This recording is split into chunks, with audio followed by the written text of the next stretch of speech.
Hi, I'm Freya, and this is an introduction to the blurb of Nevermoor. Morgan Crow is cursed.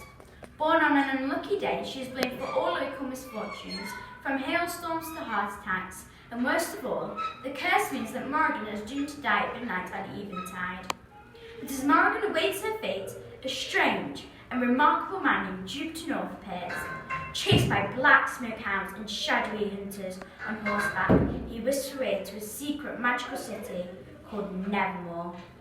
To stay in the safety of Nevermoor for good, Morgan will need to pass 4 difficult and dangerous trials, or she'll have to leave the city and confront her deadly fate. Now I will be reading the blurb of Wondersmith.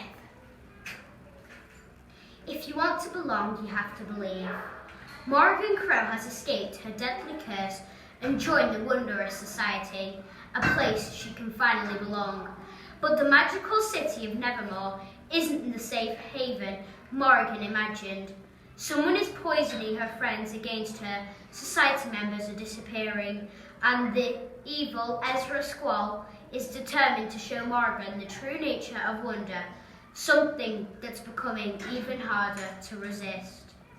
This is a review from Robin Stevens, a fellow author of Murder Most Unladylike.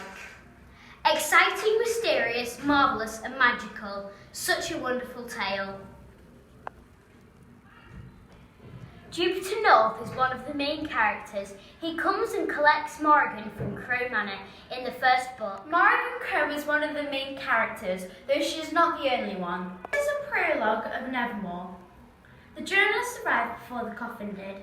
They gathered at the gate overnight, and by dawn they were a crowd. By 9 o'clock they were a swarm. It was nearly midday before Corvus Crow made the long walk from his front door to the tall iron gates, keeping them at bay. Councillor Crow, this will affect your plans to run for re-election. Councillor, how soon will the burial take place? Has the President offered condolences? How relieved do you feel this morning, Councillor? Please, Corvus interrupted, holding up a leather-gloved hand to silence them. Please, I wish to read a statement on behalf of my family. He pulled a piece of paper from the pocket of his smart black suit. We wish to thank you, the citizens of our great republic, for your support over the past 11 years. He read in a clear, authoritative voice, honed by the years of demanding order in the Chancellor. This has been a trying time for our family, and the distress will no doubt linger for some time yet. He stopped to clear his throat, looking up for a moment at his hushed audience. A sea of camera lenses and curious eyes gleamed back at him, as seasons of sorts of flashes and clicks. Continuing. The loss of a child is difficult to bear, he continued, returning to his notes. Not only for our family, but for the townspeople of Jackalfax, who we know will share in our grief. At least 50 pairs of eyebrows shot upward, and a few embraced coughs broke the momentarily silence. But this morning, as we welcome the 9th age of the Winter Sea Republic, know that the world is behind us. There was a sudden, loud call from overhead. Shoulders hunched and faces flinched, but nobody looked up. The birds had been circling all morning. The 8th age took from me my beloved first wife, and now it has taken my own daughter. Another piercing call. One reporter dropped the microphone.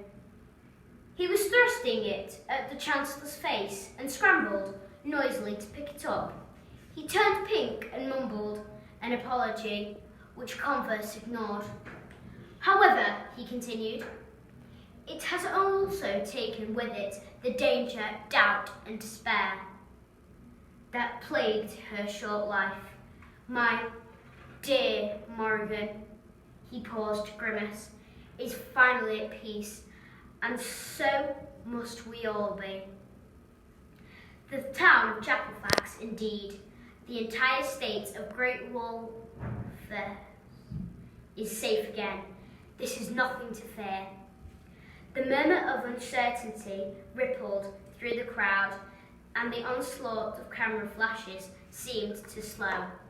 The Chancellor looked up at them, blinking, his paper rustling in a slight wind, or perhaps it was his shaking hand.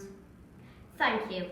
I will not be taking any questions. Book 1 is Nevermoor. 2 is Wondersmith. Also, there is a third book, which is called Hollowpox, which is to be released on the 18th of August 2020. Thank you for listening. We hope our review helped, and goodbye. Bye!